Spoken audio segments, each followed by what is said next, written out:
Desde já eu gostaria de convidar você a abrir a sua Bíblia mais uma vez na carta do apóstolo Paulo aos Efésios. Primeiro capítulo.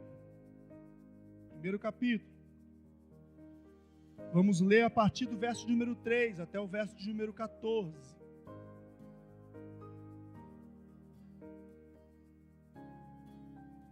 Efésios 1, dos versos 3 ao 14. Caso você encontre alguma pessoa do seu lado que esteja sem a Bíblia, se você tiver essa pessoa, por gentileza, compartilhe a sua Bíblia com ela, a fim de que todos nós tenhamos a oportunidade de acompanharmos a leitura da Palavra de Deus. Acompanhe a leitura na sua versão, capítulo 1 da carta aos Efésios, dos versos 3 ao 14. Bendito seja o Deus e Pai de nosso Senhor Jesus Cristo, que nos abençoou com todas as bênçãos espirituais nas regiões celestiais em Cristo. Porque Deus nos escolheu nele antes da criação do mundo, para sermos santos e irrepreensíveis em sua presença. Em amor nos predestinou para sermos adotados como filhos por meio de Jesus Cristo, conforme o bom propósito da sua vontade, para o louvor da sua gloriosa graça, a qual nos deu gratuitamente no amado. Verso número 7. Nele temos a redenção por meio de seu sangue, o perdão dos pecados, de acordo com as riquezas da graça de Deus, a qual ele derramou sobre nós com toda sabedoria e entendimento, e nos revelou o mistério da sua vontade, de acordo com o seu bom propósito que ele estabeleceu em Cristo. Isto é, de fazer convergir em Cristo todas as coisas celestiais ou terrenas, na dispensação da plenitude dos tempos. Nele fomos também escolhidos, tendo sido predestinados conforme o plano daquele que faz todas as coisas segundo o propósito da sua vontade, a fim de que nós, os que primeiro esperamos em Cristo, sejamos para o louvor da sua glória. Nele, quando vocês ouviram e creram na palavra da verdade, o evangelho que os salvou, vocês foram selados com o Espírito Santo da promessa, que é a garantia da nossa herança até a redenção daqueles que pertencem a Deus, para o louvor da sua glória. Mais uma vez, por gentileza, fechem os olhos para orarmos. Senhor, mais uma vez queremos lhe agradecer, lhe rendemos louvor e glória, Deus, pela tua palavra revelada a nós.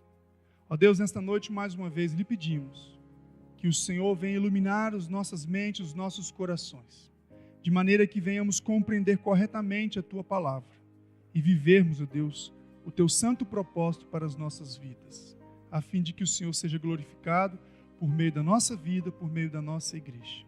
Em nome de Jesus Cristo que nós oramos mais uma vez. Amém e amém. De onde vem a nossa gratidão e obediência a Deus? Enfatizando o nosso tema anual, uma igreja que adora, amamos a Deus obedecendo a sua revelação de amor. No último domingo começamos a perceber de onde vem a nossa adoração, de onde vem o amor a Deus e de onde vem essa obediência do seu povo ao Senhor. E nós percebemos e podemos ver que uma igreja que adora a Deus, observando em amor a sua palavra, é uma igreja que reconhece e agradece a Deus por sua posição privilegiada em Cristo. Vimos que a verdadeira adoração, o verdadeiro amor a Deus, ele não se expressa simplesmente de boca ou por boca. Ele se expressa por um reconhecimento prático, uma obediência prática.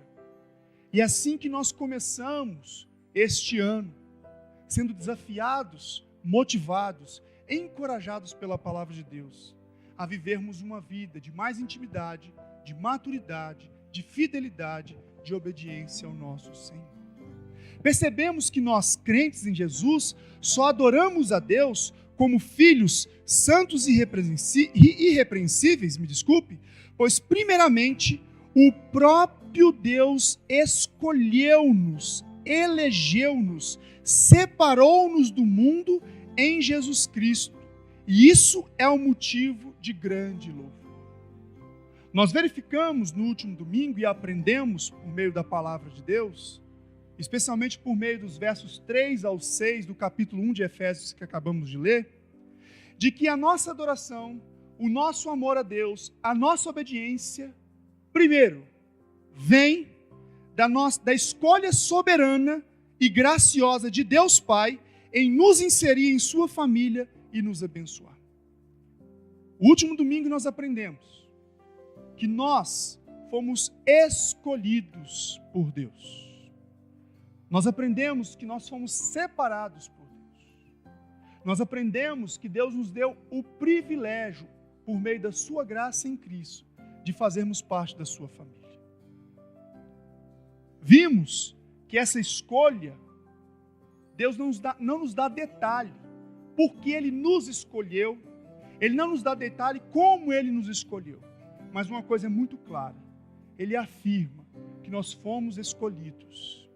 E essa é a grande primeira motivação, a primeira origem da nossa adoração. E hoje nós continuaremos, a partir dos versos de número 7 a 14, a perceber qual é a origem, ou quais são as origens da nossa adoração, do nosso culto a Deus. Eu quero que você, irmão, querido visitante, perceba que até mesmo o nosso culto, a nossa adoração, seria impossível de acontecer se primeiro Deus não tivesse vindo em nosso favor, se Ele não viesse a nos abençoar e nos inserir na sua família. Isso é muito importante, porque isso nos coloca sempre no devido lugar. Nós não temos capacidade alguma de fazermos algo por nós mesmos que seja suficiente para reconhecer a glória de Deus. Lembre-se disso. Por nós mesmos, eu e você, nós não temos capacidade alguma, por nossa própria força, por nossa própria boa intenção, de fazermos coisas para glorificar de fato o nosso Deus. Se não fosse Ele, inicialmente, primeiramente, ter nos alcançado, não teríamos isso, não teríamos este privilégio. E a nossa tentativa de relacionamento com Ele não passaria de boa intenção. Lembre-se disso, irmãos. Ninguém é melhor do que o outro porque faz parte da igreja há mais tempo. Ninguém diante de Deus tem mais vantagem porque já conseguiu ler a Bíblia mais de uma vez. Ninguém diante de Deus é superior ao outro porque ele ora com mais frequência. Todas essas coisas que nós acabamos de mencionar são coisas muito importantes. Como é bom termos um tempo grande de vivência com a igreja. Isso nos dá o privilégio, a oportunidade de amadurecermos, não é verdade? De conhecermos mais a palavra, de nos relacionarmos, nos machucarmos, aprendermos a lidar com o perdão, com o amor sincero. Quanto mais tempo de igreja nós temos, mais nós somos levados a esse tipo de experiência, a esse tipo de maturidade. Mas isso não nos torna melhor do que ninguém. Da mesma forma, ler a palavra de Deus com intensidade, com frequência, é uma dádiva, não é verdade? Temos aprendido e vamos aprender muito mais ainda com a própria palavra.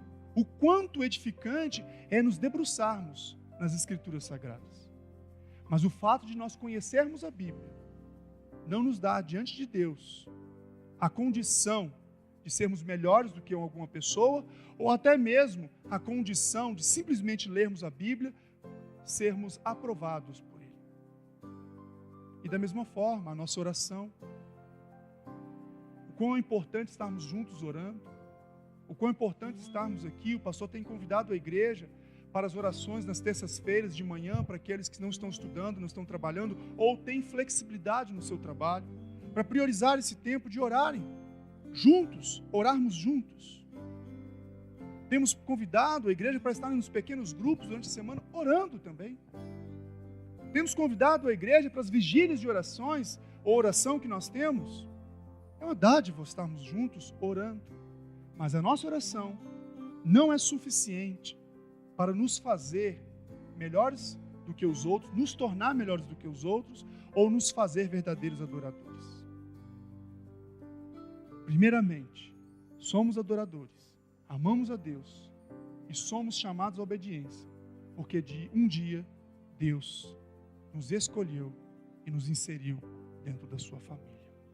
E segundo, versos de número 7 até o verso de número 12, nós podemos aprender que a nossa adoração a Deus também tem origem na nossa redenção, no perdão dos nossos pecados e na revelação que Jesus Cristo nos deu sobre o plano de Deus Pai. Além de sermos escolhidos, eu e você temos condições de adorarmos a Deus, porque um dia Ele nos redimiu, Ele nos perdoou em Cristo e nos deu condição de compreendermos os seus santos propósitos para a sua criação em Cristo Jesus. Irmãos, precisamos valorizar a nossa posição em Jesus Cristo. Precisamos valorizar a nossa posição concedida por Deus. A igreja é privilegiada, porque em Jesus Cristo, Deus Pai nos colocou em posição nobre, em posição privilegiada, em posição que deve ser valorizada, em posição que deve ser reconhecida, em posição que deve ser considerada, para que nós vivamos de acordo com a vontade do Senhor. Se você anda desmotivado com a sua vida cristã, talvez porque você não goste tanto da pregação do pastor Pablo, do pastor José, do pastor Manuel, do pastor Oscar e tantos outros pastores. Se você não gosta muito do estilo musical da Igreja Batista, não gosta muito do estilo musical de outras igrejas, se você está andando frustrado na sua vida cristã porque alguns relacionamentos entre crentes têm te frustrado, têm te chateado, nós temos aprendido no primeiro capítulo da carta aos Efésios que nós temos motivos suficientes para termos uma vida de adoração, de amor e obediência a Deus. E esses motivos maiores se concentram na própria pessoa de Deus, no favor de Deus para com as nossas vidas. Lembra quando o apóstolo Paulo, diante de Deus, estava clamando pelo espinho na carne? Algo que o incomodava muito, algo que o expunha muito à humilhação, frequentemente. Qual foi a resposta que ele encontrou em Cristo Jesus? A minha graça te basta. O meu favor é suficiente. Aquilo que em Cristo Jesus eu fiz por sua vida, pela vida dos meus filhos, é suficiente para que você e vocês, para que nós como igreja, sejamos motivados a prosseguir na nossa adoração, no nosso culto, no nosso amor, na nossa obediência ao nosso Deus. Lembre-se disso, irmãos. Queridos, é isso que vai fazer a diferença. Quando as circunstâncias começarem a nos afogar. É isso que vai fazer toda a diferença. Quando as coisas ao nosso redor começarem a querer nos submergir. Quando as chamas começarem a ficar muito próximas. E o calor passar de calor e começar a maltratar a nossa pele. É essa certeza. É essa convicção. É este valor, esta valorização daquilo que Deus já fez por nós. É que vai nos sustentar e fazer a diferença em nossas vidas. É quando a nossa família estiver se desestruturando pelo nosso orgulho. E ainda que nós tenhamos boa vontade, muitas vezes o casamento está indo por água abaixo. É neste momento em que a graça de Deus vai fazer a diferença. É nesse momento em que Deus vai restaurar a tua vida, vai te fortalecer e vai te fazer olhar de novo para o horizonte. Vai te fazer encontrar esperança, não nos montes, mas no Deus que está acima dos montes. Eu olho para os montes. De onde virá o meu socorro? Meu socorro vem do Senhor. E nós temos a compreensão deste socorro. Nós temos a compreensão deste relacionamento quando em Cristo Jesus somos levados a valorizar a nossa eleição em Cristo e o perdão dos nossos pecados, a nossa redenção. Irmãos, o apóstolo Paulo está lembrando aos Efésios: em Cristo nós temos a redenção por meio do seu sangue, o perdão dos pecados. Sabe o que significa redenção, irmão? Crente precisa sair do chavão evangeliquez e começar a compreender e aplicar na sua vida os conceitos bíblicos. Redenção tem a ver com resgate. Redenção tem a ver com tirar alguém da prisão, tirar alguém de um cativeiro.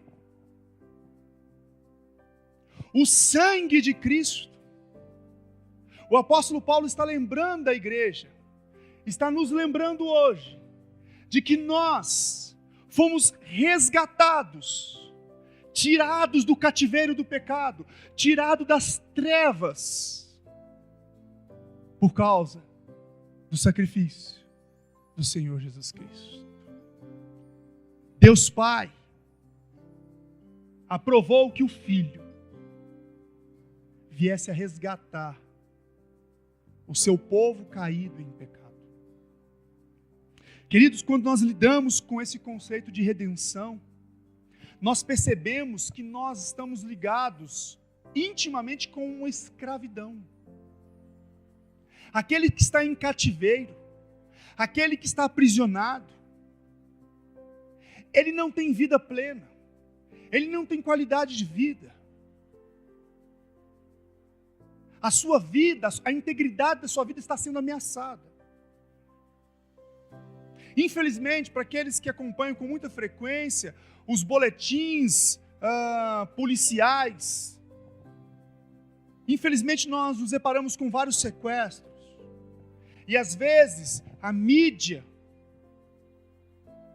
que quer chamar atenção para dar ibope, para dar audiência, explora a fragilidade daqueles que foram libertos de um sequestro, de um cativeiro. Muitas vezes mostra toda a situação precária em que aquela pessoa estava vivendo no cativeiro. Mostra toda a humilhação, muitas vezes, que aquelas pessoas ou aquela pessoa estava vivendo. Ameaças de morte a todo momento. Torturas. Isto ilustra um pouquinho do que é a vida de escravidão no pecado. Do que é a vida distante do relacionamento com Deus, um relacionamento restaurado em Cristo Jesus. Essa situação precária do cativeiro, de um sequestro, demonstra um pouquinho do que é a vida espiritual daquelas pessoas que estão indo e caminhando a passos largos para o inferno. E aqui, como igreja, nós estamos sendo lembrados, a fim de que nós venhamos valorizar esta posição, valorizar esta obra de Deus por meio do seu Filho Jesus em nosso favor. Eu e você fomos resgatados, fomos livres da perdição, da humilhação, do pecado. Estávamos aprisionados em nossos pecados.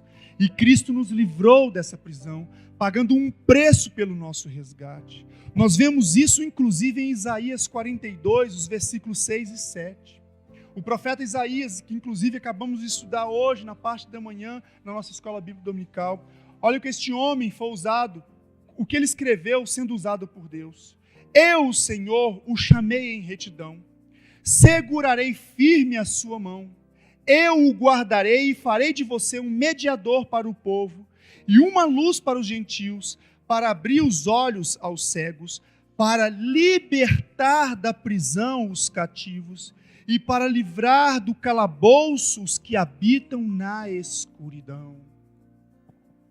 Isaías já estava profetizando a respeito do Messias, do Cristo, do ungido de Deus, aquele que é a esperança da glória, aquele que é o Senhor da igreja. O Messias veio e um dos propósitos dele foi nos libertar, libertar o povo da prisão, libertar os cativos do calabouço da escuridão. Mateus 20, 28, Marcos 10, 45, nós podemos ver o próprio Jesus falando. Porque o Filho do Homem também não veio para ser servido, mas para servir e dar a sua vida em resgate de muitos. O Cordeiro de Deus foi entregue pelo próprio Deus para que eu e você pudéssemos ter este resgate, essa esperança de vida nova. Primeira carta a Timóteo, capítulo 2, versos 5 e 6. Olha o que o próprio apóstolo Paulo escreveu a Timóteo. Pois há um só Deus e um só mediador entre Deus e os homens, o homem Cristo Jesus, o qual se entregou a si mesmo como resgate por todos. Esse foi o testemunho dado em seu próprio tempo. Jesus Cristo é aquele que nos resgatou da escuridão e das trevas do pecado. Sabe de onde vem a minha adoração? Sabe de onde vem a sua adoração? Da escolha soberana de Deus e do resgate dele em Cristo Jesus, da sua vida. Se não fosse ele, estaríamos na condição de muitos que vivem ao nosso redor e que muitas vezes nós viramos o nariz, reprovamos as atitudes e muitas vezes, vamos ser sinceros, não temos compaixão dessas vidas.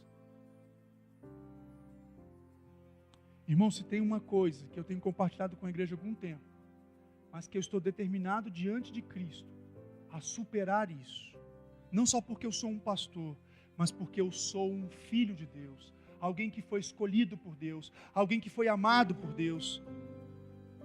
Sabe o que eu estou determinado? A viver uma vida que aprenda a ter compaixão pelos outros. Todos os dias eu sou exposto a perceber o quanto isso para mim é impossível, mas o quanto eu sou capacitado pelo próprio Deus, em Cristo Jesus, para viver esta compaixão. Eu estou focado para viver isso na família, porque pastor também tem problema na família. Eu estou focado para viver isso nos meus relacionamentos profissionais, porque pastor também tem problemas nas questões profissionais. Eu estou focado para viver isso no relacionamento com a igreja, porque pastor também tem problemas com a igreja. Eu estou focado para viver isso nos meus relacionamentos sociais, porque pastor também perde a cabeça no trânsito. Pastor também fica chateado com as pessoas que o ofendem. Pastor também fica chateado e indignado com as injustiças do nosso país. Mas eu não quero que a minha chateação, que a minha indignação esteja acima da compaixão que Cristo teve por minha vida e que eu preciso ter para com a vida do outro. Assim deve ser você, porque é isso que nós aprendemos da parte de Cristo. Para que eu seja um crente mais maduro, Deus está me direcionando para isso. E talvez esteja direcionando você também para isso. Querido, mas nós estamos vendo aqui que o apóstolo Paulo não fala só redenção. Ele fala que também nós, em Cristo, temos o perdão dos pecados.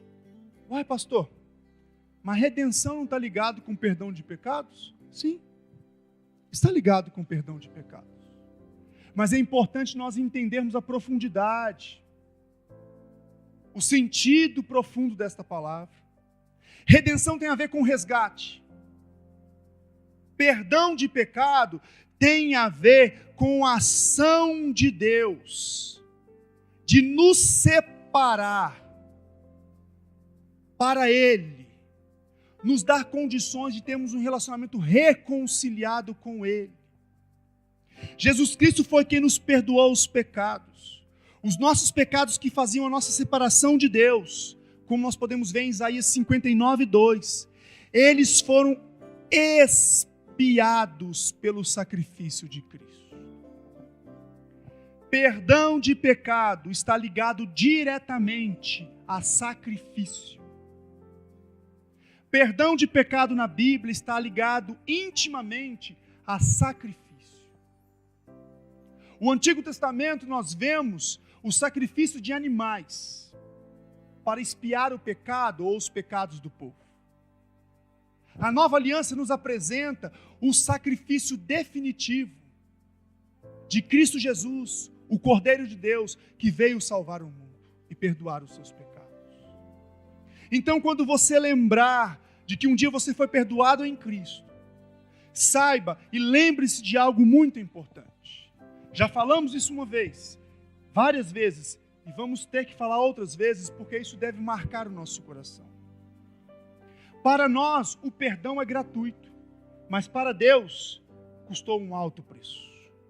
Custou o preço do seu Filho, a sua própria vida, entregue em favor de pecadores. Irmãos, nós temos que valorizar a nossa posição em Cristo. Um dia, aquele que não precisava de nada da nossa parte, aquele que criou todas as coisas, aquele que é Senhor da história, aquele que derrubou nações, aquele que ergueu a nação de Israel, aquele que conduz a história por séculos e séculos, aquele que do nada veio fazer tudo existir, um dia Ele escolheu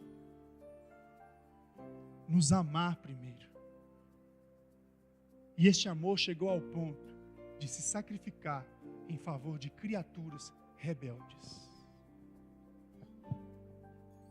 transgressoras, pecadoras. Então, quando nós vemos o termo perdão de pecados, querido irmão, querida irmã, querido visitante, lembre-se, Cristo tirou, afastou de nós, lançou nas profundezas do mar, como nós podemos encontrar em Miqueias 7,19, jogou para trás o nosso pecado, como nós podemos ver em Isaías 38,17. Nós tivemos os nossos pecados retirados e levados para longe, transportados para bem distante. Os nossos pecados não são lembrados por Deus, como nós podemos perceber em Jeremias 31 e 34. Deus não lança sobre a nossa face o nosso pecado, como Satanás, o diabo, faz. Ele não é acusador, nosso Deus. E assim como o nosso Deus não é acusador, nós que somos feituras nele, dele e para ele, não devemos também acusar, como nós temos a facilidade de acusarmos uns aos outros. Se Deus, que é o próprio Deus, não nos acusou, mas Ele teve compaixão de nós, e Ele continua tendo esta compaixão, porque eu, porque você, porque nós vamos adotar uma prática que é reservada a Satanás, ao diabo, e não ao povo eleito, separado por Deus. Queridos, particularmente em Efésios 1:7, esse termo perdão de pecados, ele tem uma ideia de mandar embora a ofensa. Mandar embora a ofensa. É exatamente isso que o nosso Senhor Jesus Cristo fez quando se sacrificou pelos meus pecados, pelos seus pecados, pelos nossos pecados. Foi exatamente isso. Ele mandou embora. Ele lançou fora a nossa ofensa. Ofensa essa que estava diante de nós e fazia a nossa separação de Deus. Foi o sacrifício de Cristo que nos reconciliou com Deus, tirando a inimizade que havia entre nós e o Senhor. Nós podemos ver isso em Isaías 53, 4 ao 6, como inclusive foi mencionado neste domingo de manhã, no nosso aprendizado a respeito do profeta Isaías. Verdadeiramente Ele, Cristo, tomou sobre si as nossas enfermidades e as nossas dores levou sobre si. E nós o reputávamos por aflito, ferido de Deus e oprimido. Mas Ele foi ferido por causa das nossas transgressões e moído por causa das nossas iniquidades. O castigo que foi lançado sobre Ele, o castigo que nos traz a paz, estava sobre Ele. E pelas suas pisaduras fomos sarados. Todos nós andávamos desgarrados como ovelhas. Cada um se desviava pelo seu caminho. Mas, entretanto, todavia, contudo, o Senhor fez cair sobre Ele, Cristo, a iniquidade de nós todos.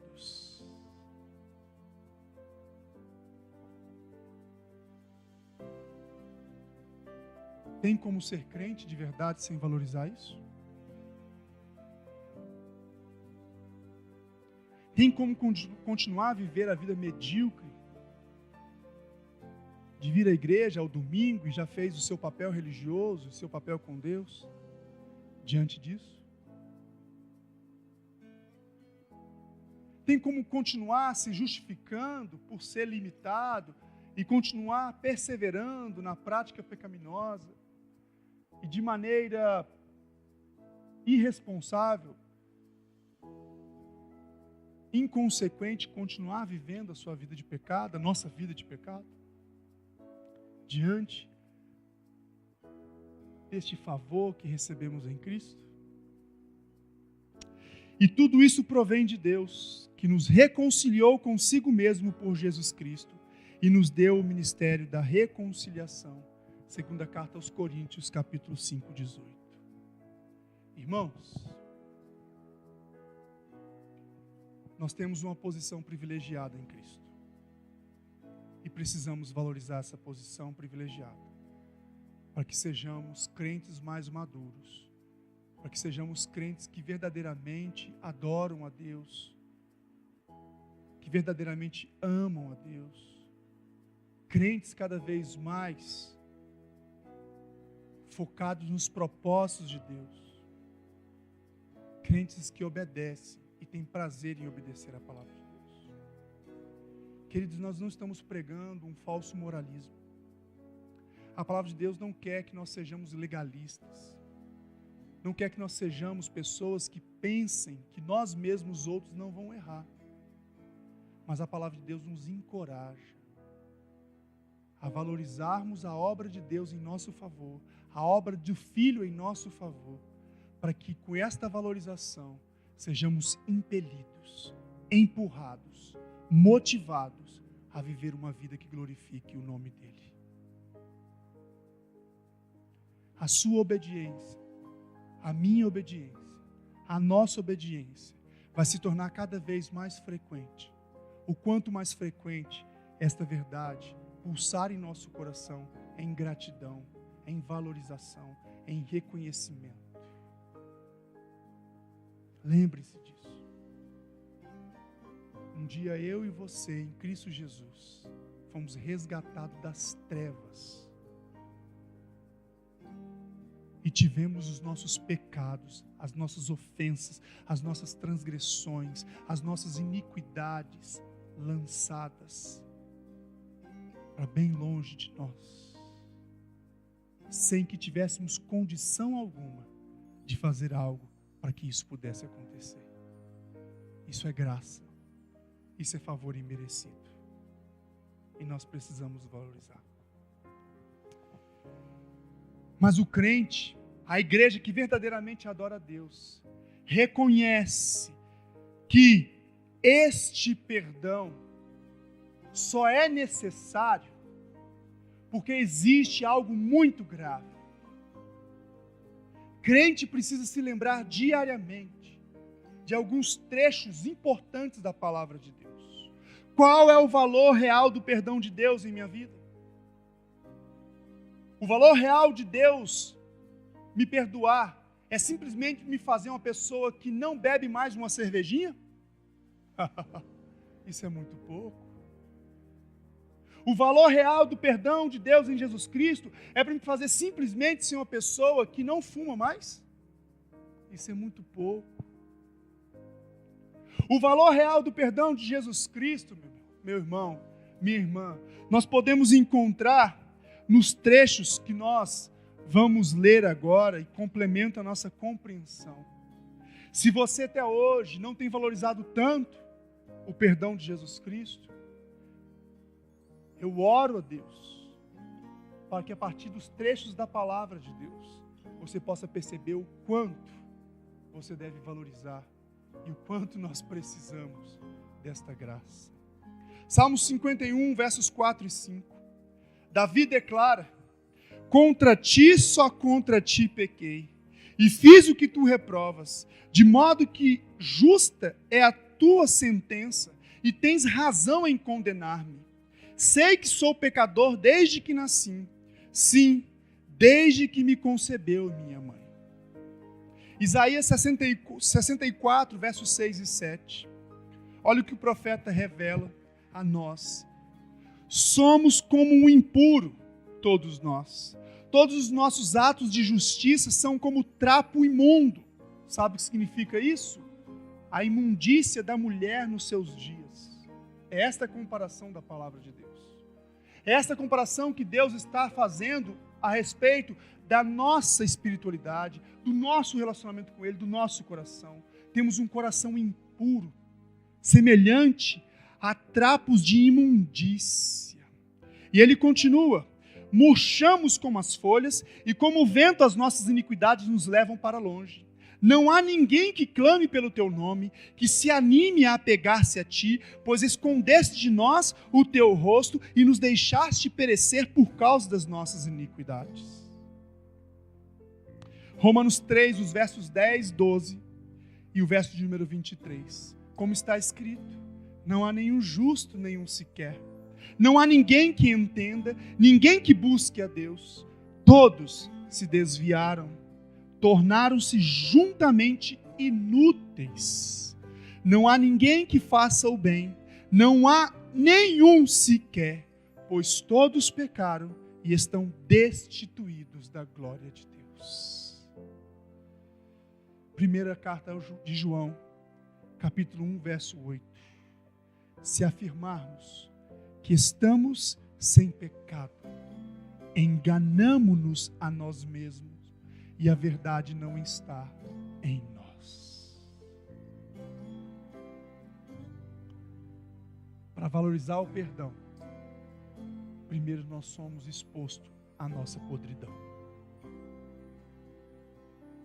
Lembre-se disso. Para valorizarmos o perdão, primeiro somos expostos à nossa podridão. É duro lidar com a nossa podridão.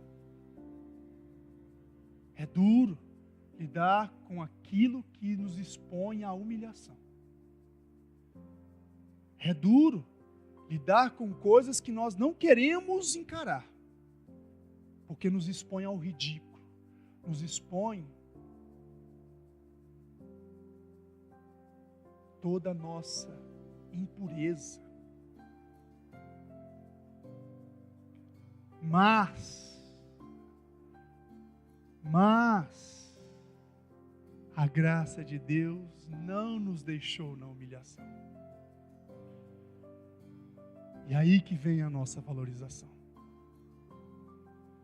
Deus não nos deixou na podridão.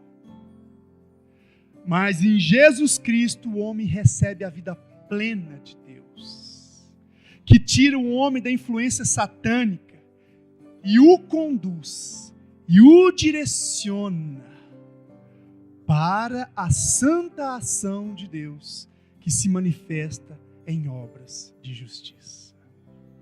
Em Jesus Cristo, um dia eu e você, crente em Jesus, fomos tirados da influência satânica e fomos conduzidos à vida santa que glorifica a Deus. E nós podemos ver isso em Romanos 8, os versos 1 e 2. Portanto, agora já não há condenação para os que estão em Cristo Jesus, porque por meio de Cristo Jesus, a lei do Espírito de vida me libertou da lei do pecado e da morte. Aleluia. Glória a Deus. O sangue de Jesus é que cobre, lava os pecados do homem. Irmãos, diante disso que o apóstolo Paulo, que a palavra de Deus está nos revelando, está nos ensinando, nós temos grandes motivos para nos empenharmos numa vida de devoção, de obediência, de comprometimento com a santidade para o qual o próprio Deus preparou para que vivêssemos. Vamos lidar com muitas frustrações. Vamos lidar com muitos dos nossos pecados que muitas vezes nós pensávamos que já estavam superados. Mas, queridos, valorizemos a nossa posição em Cristo. Uma prova visível daqueles que reconhecem o valor da redenção e do perdão de Deus é o perdão ao próximo. Eu quero repetir isso. Uma prova visível daqueles que reconhecem o valor da redenção e do perdão de Deus é o perdão ao próximo. O próprio Senhor Jesus Cristo ensinou isso, e nós podemos ver isso no Evangelho de Mateus, capítulo 18, os versos 23 ao 35, na parábola do servo que foi agraciado, mas não agraciou.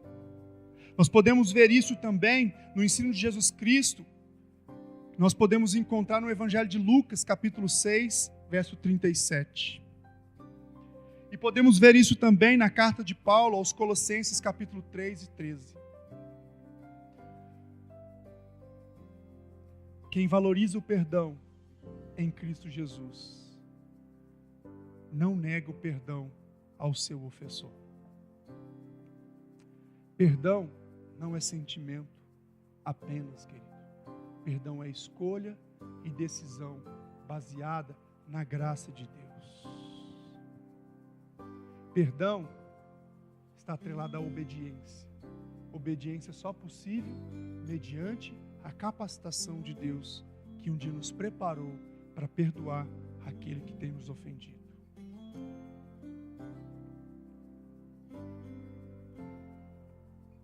Sabe por que casamento cristão deve durar?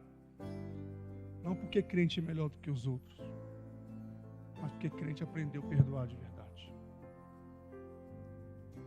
Sabe por que crente não deve sair da sua igreja local, que prega a palavra com sinceridade, simplesmente porque teve uma frustração no relacionamento com o irmão?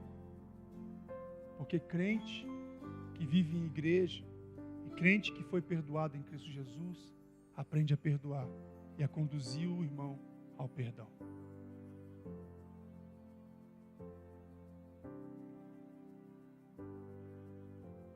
Sabe por que a fofoca, ou sabe quando a fofoca acaba na igreja? Quando a gente trata pessoalmente os nossos problemas, quando nós temos o perdão mútuo, quando nós humilhamos uns diante dos outros, perante o nosso Deus. E aí, o diz que me disse a respeito do irmão, acaba ali.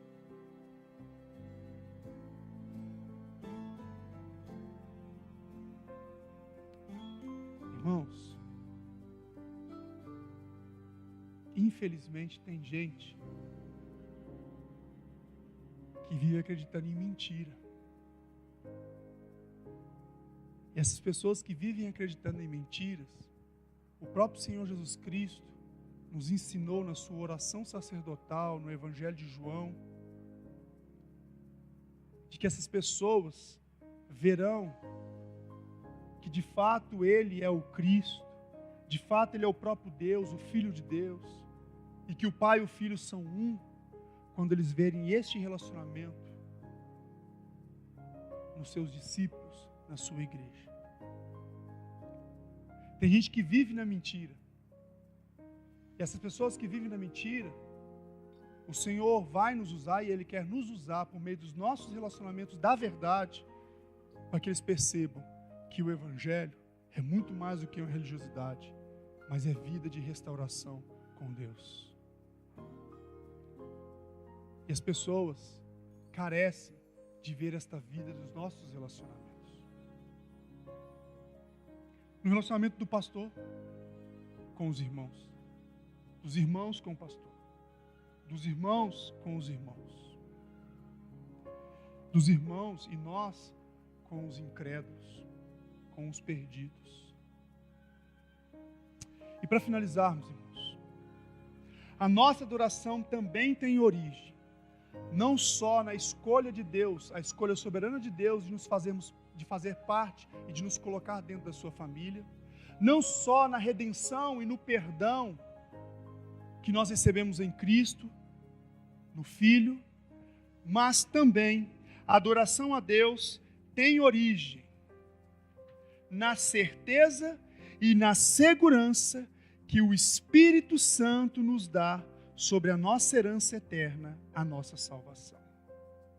Os versos 13 e 14 do primeiro capítulo de Efésios que lemos hoje, o apóstolo Paulo encerra esse trecho que lemos da seguinte forma: nele, quando vocês ouviram e creram na palavra da verdade, o evangelho que os salvou, vocês foram selados com o Espírito Santo da promessa, que é a garantia da nossa herança, até a redenção daqueles que pertencem a Deus para o louvor da sua glória.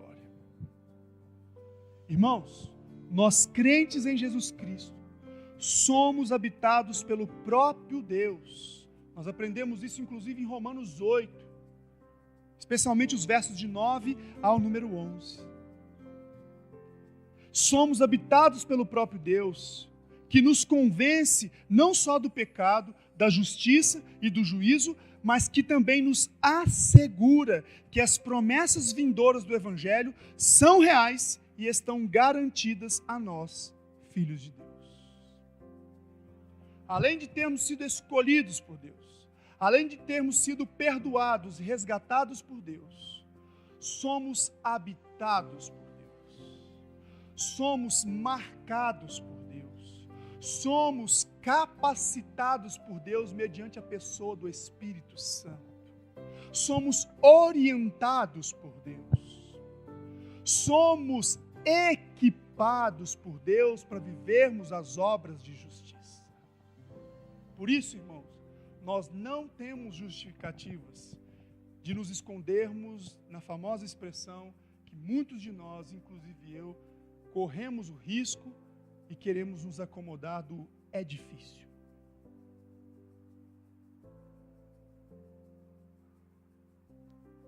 Irmãos, somos escolhidos, perdoados, resgatados e selados, habitados, marcados pela presença do próprio Deus, a fim de que consigamos viver para a glória do teu santo nome. Você já parou para perceber o privilégio que eu e você temos?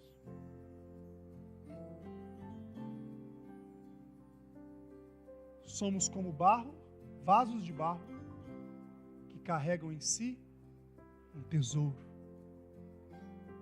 O apóstolo Paulo, aos Coríntios, também falou isso. Somos como os vasos de barro, que carregam dentro de si um grande tesouro. Deus habita na vida dos seus filhos. Deus habita na vida do seu povo. Deus habita na vida da sua igreja. Deus habita na sua vida se você é um crente em Jesus Cristo. Quer posição mais privilegiada do que essa?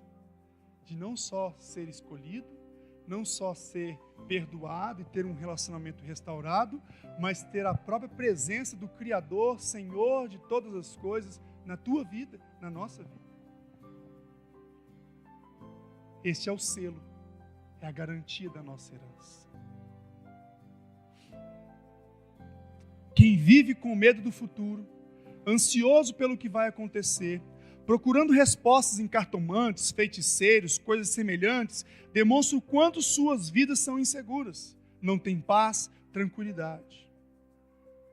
Trazendo para o meio da igreja, quem vive acreditando que é governo que vai dar credibilidade e vai dar confiança para a sua vida, quem vive acreditando que é plano de saúde, que é seguro de vida que vai te dar estabilidade, não que nós não devamos fazer isso, nada contra. Mas se nós que somos crentes, de fato acreditamos que é isso que vai nos dar estabilidade de vida, estamos deixando de contemplar a beleza, a bênção e o privilégio que é de termos o próprio Deus habitando em nós, e Ele é a garantia da nossa herança, da nossa segurança nele, ainda que as circunstâncias sejam totalmente adversas. Ainda que as circunstâncias sejam de fato ameaças de morte. O crente em Cristo, além de ser escolhido e perdoado por Deus, é alguém seguro em Deus, que encara a tristeza com esperança, com a certeza de que Deus já preparou algo muito melhor do que a vida nessa terra.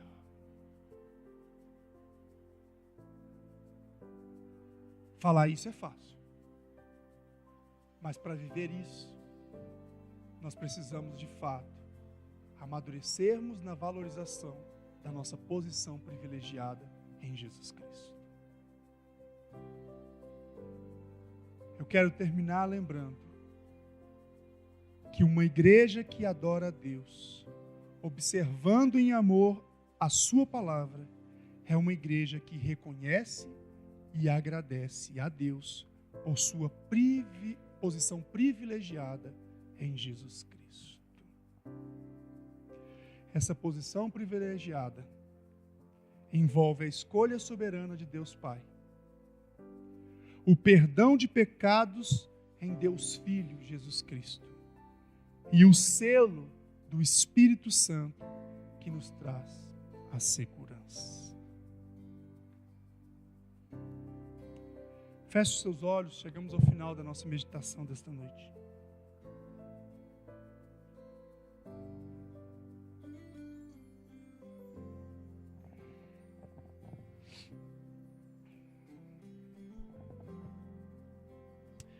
Eu acredito que eu e você percebemos mais uma vez essa noite o quanto nós somos ricos, o quanto nós partilhamos das riquezas celestiais que Deus preparou para nós em Cristo Jesus.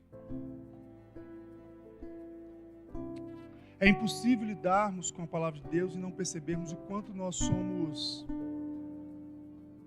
agraciados por tamanho amor,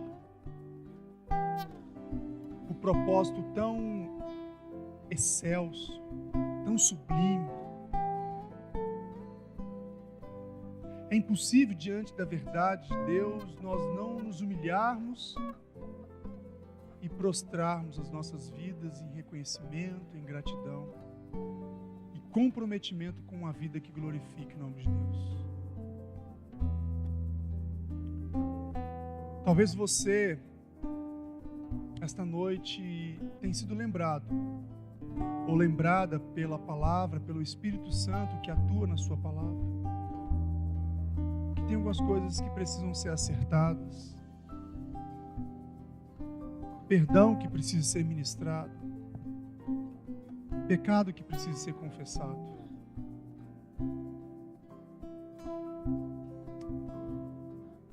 Tenha certeza, irmão. Tenha certeza, irmã. essa posição privilegiada que Deus nos deu em Cristo Jesus, ela é suficiente para que nós, de fé em fé, de glória em glória, continuemos a caminhar com esperança, em maturidade, superando as nossas frustrações, os nossos medos, as nossas inseguranças. Deus deseja que eu e você sejamos mais maduros, mais amorosos, uns para com os outros, que venhamos na nossa vida prática refletir todas essas bênçãos que Ele um dia nos deu.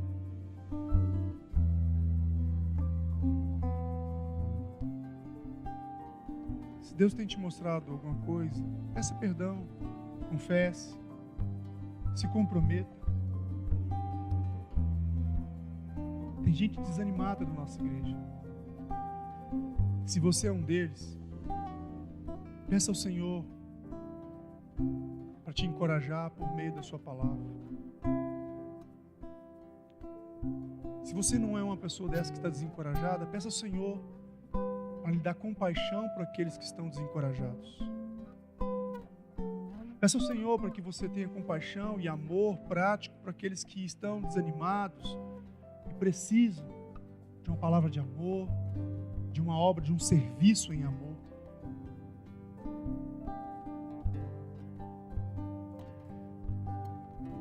Se existem relacionamentos dentro desta igreja rompidos, fragilizados pelo orgulho, se você faz parte desses relacionamentos, é momento de se comprometer diante de Deus, de pedir perdão, não só para Deus, mas para essa pessoa, ou para essas pessoas das quais você tem restrições.